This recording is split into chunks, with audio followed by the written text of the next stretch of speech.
Hi guys, how are you? So I thought I would do a real quick video. I say this every time and they go on and on and on, but I'm going to go really quick because I'm getting a few questions about top coating resin. Now this is a mammoth task in the resin world. There's many different ways of top coating. It depends what you're making: tables, coasters, preserved flowers, jewellery. I mean, it's different tips and techniques for different projects, but I'll do a whistle-stop tour.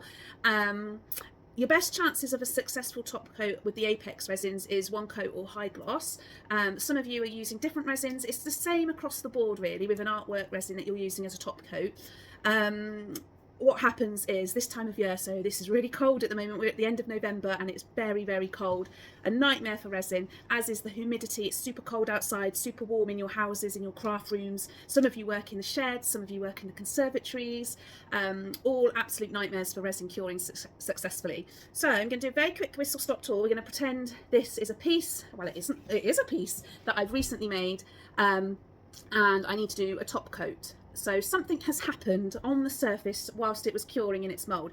It might be that a piece of dust or a pet hair has landed on it. It might be that you put it in the windowsill to cure overnight and it's got really, really cold and you've been left with a horrible surface finish.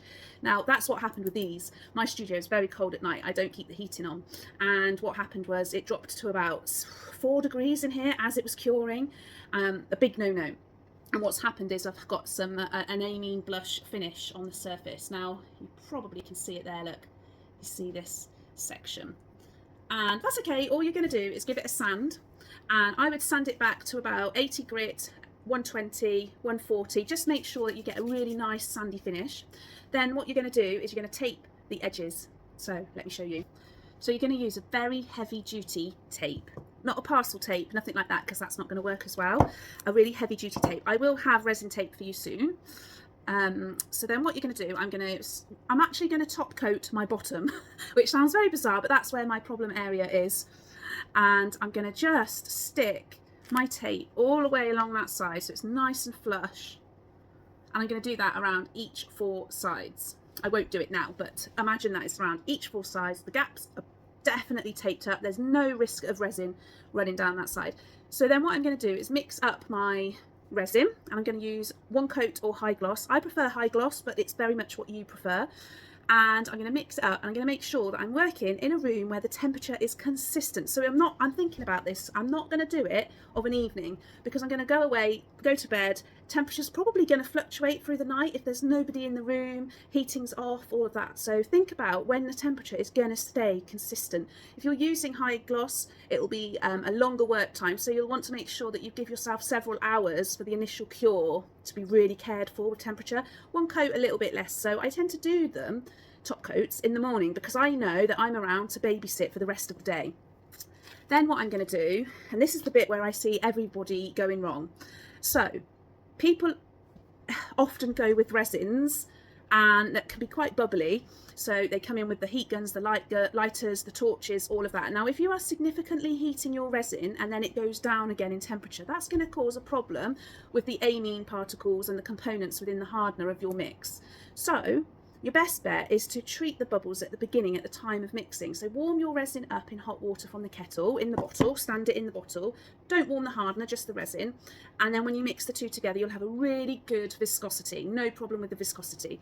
Use a resin where the gases pop on their own. So the gases in the resin craft world are simply the bubbles. So make sure that you're using a good quality resin like Apex. And then those bubbles are going to do a lot of popping on their own, because if you can come in with a lot less heat, almost no heat, after you've poured, the best chances of a perfect finish you're going to have. If you're desperate to pop the odd bubble, and I'll put a video here of me joking around looking for bubbles, use a long-handled gas lighter because it's going to do less to the surface. It will pop the bubble and that's it. Swiftly on and off and done. You don't want to be coming in with heat guns, especially in the winter months. You don't want to be coming in with the chef torches, because not only are you going to cause the temperature to fluctuate so much that you're also risking damaging those UV properties which are in your resins that stop your resins going yellow over time. So you don't really want to be burning them and compromising them in any way. So I've got all 4 sides covered up. I'm going to pour a good couple of mils top coat. And then what I'm going to do, if it's one coat, I'm going to come back in a couple of hours. If it's high gloss, I'm going to come back in about 5 or 6 hours. And I'm going to be really careful not to touch the surface where I've just poured that resin top coat. And I'm going to remove the tape. That way the resin isn't going to make the tape stuck to your piece, and you'll be able to remove it perfectly. You'll have the perfect finish. Now, often you'll see artists letting the resin drips down the side, and that's absolutely fine. You can do that, but you'll get bubbles underneath, so you'll want to make sure you tape under as well as the sides. Not the sides, sorry, just under, and then you'll be removing the tape from there. If you've got drips collecting, that can be a bit of a pain, so some artists might prefer, if they're new to top coating, to do, which is a bit tedious, but to do, let that set, come back the following day and then do each side separately each day if it's going to be easy. If it's a bigger piece, you might prefer and feel more in control doing that. So then you've got all your lovely edges, and you can just see that actually, I don't know if you can see it, but one of my edges, my coaster mould, has come to the end of its life and it's warped a little bit. So I can also think about how can I save that. So I might just sand it down on some paper just to get the straight edge again, so that it's no longer warped, and then top coat that side. So when you've done that, make sure you've put something over your piece as it's curing. I really like to use those plastic boxes or the tubs that you put under your bed for storage, you know, the ones on the wheels. I put those over my pieces as they cure. I don't use a cardboard box because the fibres off the box are going to land on the surface of your resin, and then you'll be back to square one and you'll have to go again to sand it and get those bits of fibres out. Put the plastic box over. There's a little bit of air because they're on wheels, there's a little bit of a ridge, so air can get in and out, so it's not the right word, but sweat in the box, if you know what I mean. So there's a little bit of airflow. And if you feel like your temperature is going to fluctuate, I have even seen people just wrap foil, like aluminium foil, around their box to just ensure it stays nice and warm. I wouldn't be tempted to be using speed curing mats, reptile mats, all of that. The resins aren't designed for speed curing, but just keep the consistency at around 18 to 23 degrees and your resin will be fine. If your humidity isn't quite right, the box over is going to do a little bit to protect it. And also, if you're working at home and you're working in your kitchen near a kettle, anything over your resin to protect it from moisture is going to save the day. So just top coat accordingly like that and you'll be absolutely fine.